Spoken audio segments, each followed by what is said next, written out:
So, who am I to tell you about belly dance culture, community, and the history of American belly dance?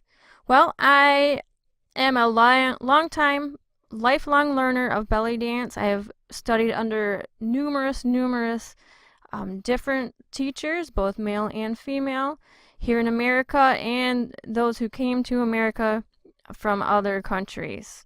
My name is Ayana Opus. I am the owner of Brenda's Belly Dancing and also the director and founder of Troupe Saba Zamora, circa 2002. We have taken many different group designations as far as competitions, and you can find my full biography on my profile and also at brendasbellydancing.com. Feel free to email with questions or visit our discussion boards and see what the group is up to.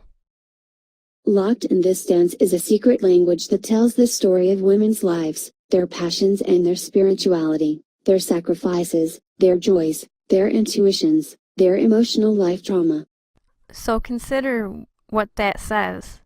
Locked in This Dance is a secret language that tells the story of women's lives, their passions and their spirituality, their sacrifices, their joys, their intuitions, their emotional life drama. That is huge. Think about it.